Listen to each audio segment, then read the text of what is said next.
decision makingல நிறைய விஷயங்களை பத்தி போன வீடியோல பேசிட்டு இருந்தோம். Without delay, just let's start the video.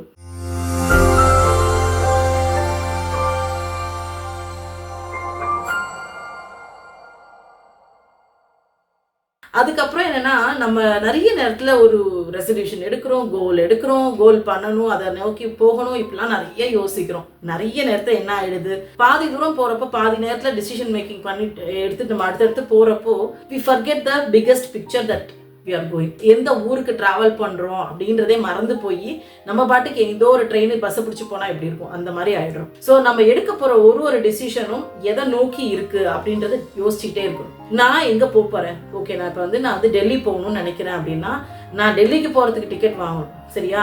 இங்கேருந்து நான் ஒரு வண்டி எடுத்துட்டு ரயில்வே ஸ்டேஷன் போற வரைக்கும் நான் டெல்லிக்கு போகணும்னு யோசிச்சுட்டு ரயில்வே ஸ்டேஷன்ல போயிட்டு நான் பாட்டுக்கு பாம்பேக்கு ஒரு டிக்கெட் வாங்கினேன்னா வாட் வில் ஹேப்பன்? டெல்லிக்கு போக முடியுமா? முடியவே முடியாது. ஸோ நம்ம போகக்கூடிய டெஸ்டினேஷனை எப்பயுமே மைண்ட்ல வச்சுட்டு எதுக்காக இதை பண்றோம் அப்படின்றத எப்பயுமே திரும்ப திரும்ப ரிமைண்ட் பண்ணிக்கிட்டே நம்ம அந்த முடிவுகளை எடுத்தோம். இட் கேன் பி கெரியரா இருக்கலாம், இல்லை லைஃபா இருக்கலாம்.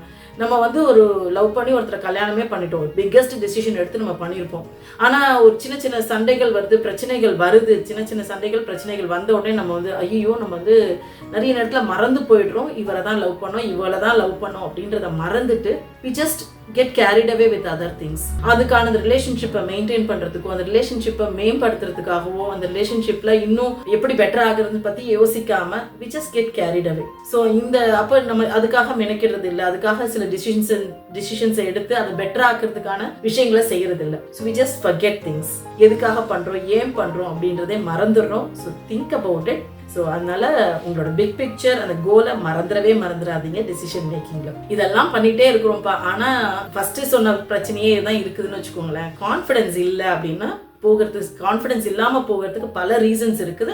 என்னன்னா, நம்ம கான்ஃபிடன்ஸ் இல்லாம போறதுக்கு என்ன காரணமா இருக்கும்? நமக்கு அது பத்தின புரிதல் இல்லாம இருக்கும், நம்ம என்ன பண்ணிட்டு இருக்கிறோன்ற புரிதல் இல்லாம இருக்கும், இல்ல அதுக்கான ஸ்கில்ஸை நம்ம டெவலப் பண்ணிக்காம இருக்கிறதுக்கான வாய்ப்புகள் இருக்கு. ஸோ இதை பத்தி என்ன ஏதுன்னு தெரியல, ஸோ அதனால I am unable to take a decision அப்படின்னு யோசிக்கலாம். 10 பேர்ட்ட கேட்கறது தப்புனே கிடையாது. அதுல இருக்கக்கூடிய எக்ஸ்பர்ட்ஸ் கிட்ட பார்த்து, இல்ல வீடியோ பார்த்தோ, இல்ல இதெல்லாம் கேட்டு அந்த எக்ஸ்பர்ட்ஸ் கிட்ட நாலேஜ் எடுத்துக்கலாம். பட் ஆனா டிசிஷன் உங்களுடையது.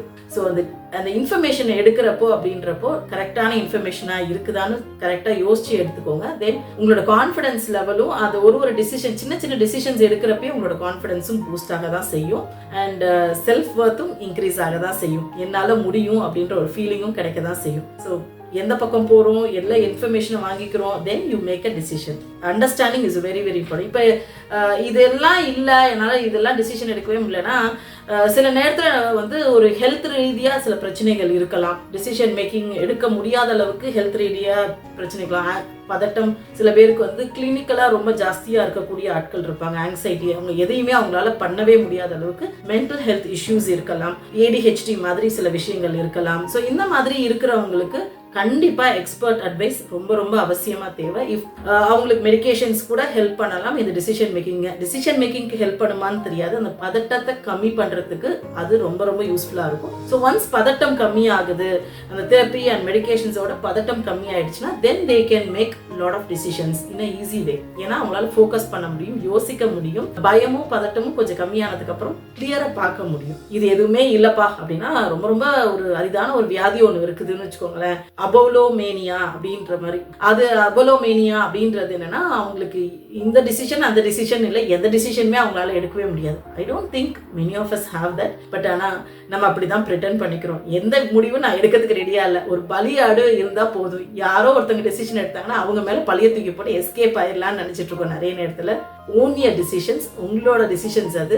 அப்படி எடுக்கிறப்போ அந்த பொறுப்புகளையும் எடுத்துக்கோங்க. அந்த டிசிஷன்ஸ் எடுக்கிறப்போ own your decisions and take the responsibility and you will enjoy your life like anything. அப்போ because life will be under your control. யாரையும் நீங்க யோசிக்க தேவையில்ல, உங்க லைஃப் உங்க கண்ட்ரோல்ல இருக்கும். So start making your decisions, take the responsibility. See you in the next video. Bye.